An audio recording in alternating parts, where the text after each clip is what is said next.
Почитувам председателе, почитувани колеги пратеници, почитувана македонска јавност, ќе искористам мојата деловничка можност по членот 77 ставот 1 и 2 и да доставам предлог за изменување, односно предлог за дополнување на предложениот дневен ред за ова денешна седница. Имено предлогот се состои во следното.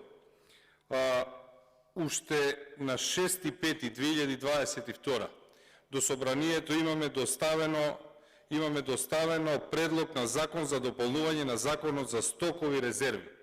И во тој момент беше предлог да се внесе како точка на дневен ред на 71-та седница на собранието на Република Македонија, закажана за 10.5.2022. Како предлагачи сум јас, колегата Љупчо Димовски,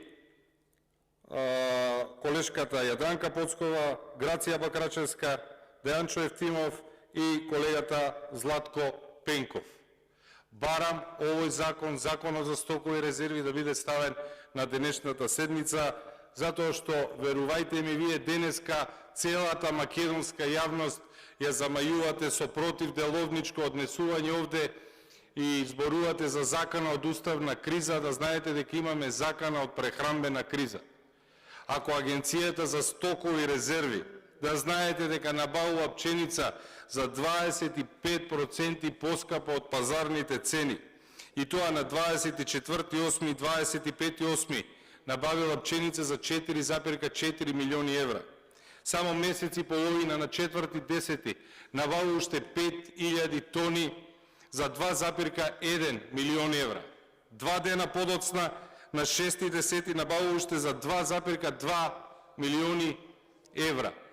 Ако беше прифатен на време овој закон, односно законот за стокови резерви, Агенцијата за стокови резерви сега ќе можеше да работи и со оризот исто како што работи со пченицата и ќе можеа да се откупуваат пазарните вишоци и да се регулираат ниските пазарни цени.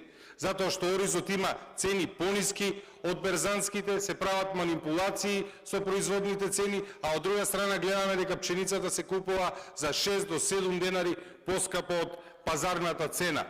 Оставете го политиканството, уставот, законите и деловникот треба да ги штитат граѓаните од власта, а не власта да биде заштитена благодарејќи на вакво самоволно толкување.